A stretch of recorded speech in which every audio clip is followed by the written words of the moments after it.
नमस्कार दोस्तों, आपका अपने चैनल मॉर्निंग जी के द स्टडी प्लेटफॉर्म में आपका स्वागत है। और आप देख रहे हैं मॉर्निंग जी के ऑब्जेक्टिव क्लास 140, जिसमें हमने भारतीय संविधान के विषय राज्यों का पुनर्गठन को कवर किया है। इस विषय से जुड़े महत्वपूर्ण वस्तुनिष्ठ प्रश्नों को आप आसानी से याद कर सकते हैं। तो चलिए शुरू करते हैं। हमारा पहला प्रश्न है, भारत के संविधान में राज्यों के पुनर्गठन की शक्ति निम्नलिखित में से किसमें निहित है?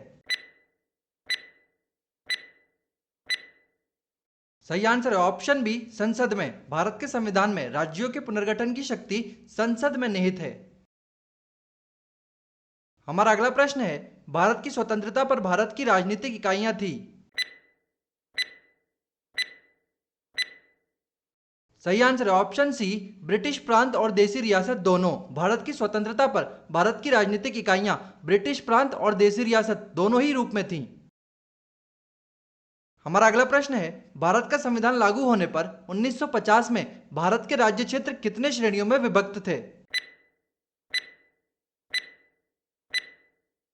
सही आंसर है ऑप्शन डी, 4 श्रेणियों में। भारत का संविधान लागू होने पर 1950 में भारत के राज्य क्षेत्र 4 श्रेणियों में विभक्त थे। हमारा अगला प्रश्न है, इनमें से कौन कौन सी देसी रियासतें भारत में स्वतः शामिल नहीं हुई थी?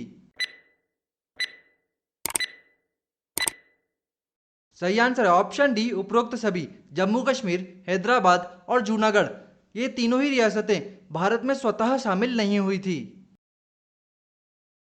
हमारा अगला प्रश्न है, भाषाई प्रांत आयोग एसके धर आयोग कब गठित किया गया था?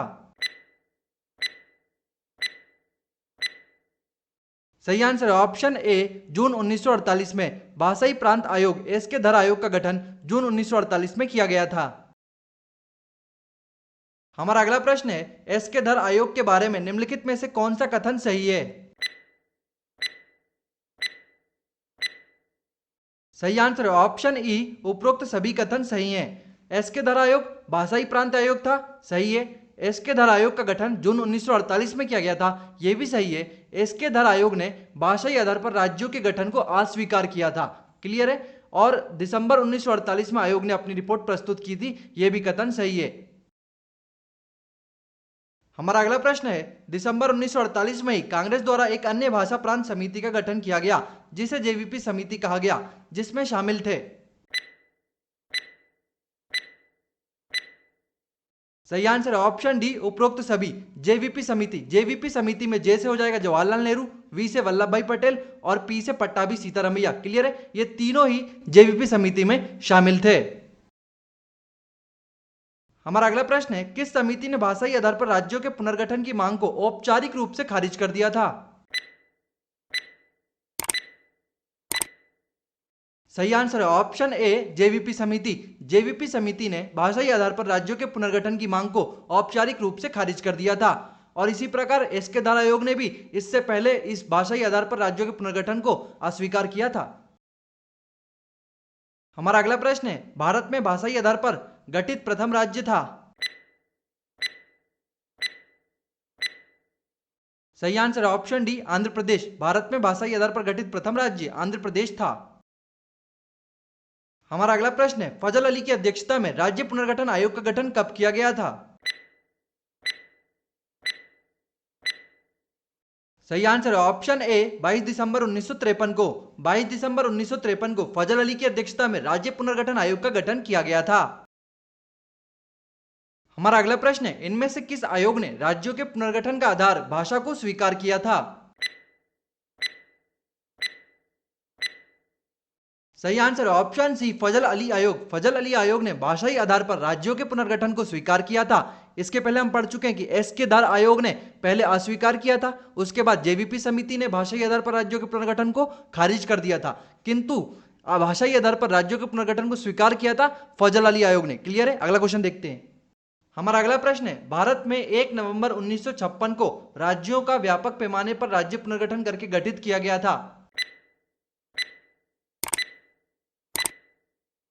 सही आंसर ऑप्शन डी, 14 राज्य 6 केंद्र शासित प्रदेश। भारत में 1 नवंबर 1956 को राज्यों का व्यापक पैमाने पर राज्य पुनर्गठन करके 14 राज्य एवं 6 केंद्र शासित प्रदेश बनाए गए थे। हमारा अगला प्रश्न है, राज्यों के पुनर्गठन अधिनियम से संबंधित संविधान संशोधन विधेयक है। सही आंसर ऑप्शन सी सातवां संविधान संशोधन विधेयक राज्यों के पुनर्गठन अधिनियम से संबंधित है। हमारा अगला प्रश्न है, निम्नलिखित में से किस वर्ष मुंबई राज्य को अलग करके गुजरात और महाराष्ट्र दो अलग अलग राज्यों में स्थापित किया गया?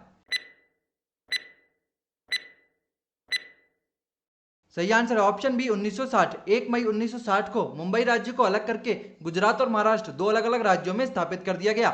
यदि आपसे पूछा जाए कि महाराष्ट्र और गुजरात का राज्य स्थापना दिवस कब मनाया जाता है तो सही आंसर हो जाएगा 1 मई 1960। क्लियर है? अगला क्वेश्चन देखते हैं। हमारा अगला प्रश्न है, निम्नलिखित में से कब जम्मू कश्मीर को दो केंद्र शासित प्रदेशों में विभाजित किया गया? सही आंसर है ऑप्शन बी 31 अक्टूबर 2019 को। 31 अक्टूबर 2019 को जम्मू कश्मीर को दो केंद्र शासित प्रदेश जम्मू कश्मीर एवं लद्दाख में विभाजित कर दिया गया। हमारा अगला प्रश्न है, आंध्र प्रदेश से अलग करके वर्ष 2014 में निम्नलिखित में से कौन सा राज्य अस्तित्व में आया? सही आंसर है ऑप्शन ए तेलंगाना। आंध्र प्रदेश से अलग करके वर्ष 2014 में तेलंगाना राज्य अस्तित्व में आया। हमारा अगला प्रश्न है, निम्नलिखित कथनों पर विचार करें और कूट की सहायता से सही उत्तर दें। कथन 1, 35वें संविधान संशोधन अधिनियम 1974 द्वारा सिक्किम भारत का अस्थायी राज्य बना था। कथन 2 है, 36वें संविधान संशोधन अधिनियम 1975 द्वारा सिक्किम को पूर्ण राज्य का दर्जा दिया गया। आपको बताना है कि कौन सा कथन सही है। सही आंसर है ऑप्शन सी, कथन 1 और 2 दोनों ही सही हैं। हमारा अगला प्रश्न है, राज्य पुनर्गठन आयोग में 1953 में कितने सदस्य शामिल थे? सही आंसर है ऑप्शन डी 3। राज्य पुनर्गठन आयोग में 1953 में 3 सदस्य शामिल थे।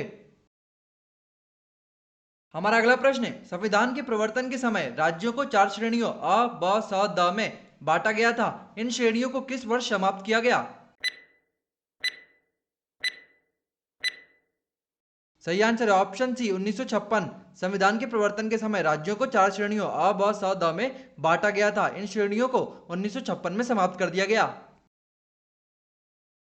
हमारा अगला प्रश्न है, इनमें से कौन राज्य पुनर्गठन आयोग से संबंधित है? सही आंसर है ऑप्शन डी उपरोक्त सभी। फजल अली, हृदयनाथ कुंजरू, के एम पाड़ीकर तीनों ही राज्य पुनर्गठन आयोग से संबंधित हैं। फजल अली इसके अध्यक्ष थे और बाकी अन्य 2 इसके सदस्य थे। यह प्रश्न आप लोगों के लिए है, वर्तमान में भारत में कितने राज्य और केंद्र शासित प्रदेश हैं? यदि आपको इसका आंसर पता है तो कमेंट करके हमें अपना आंसर बताइए।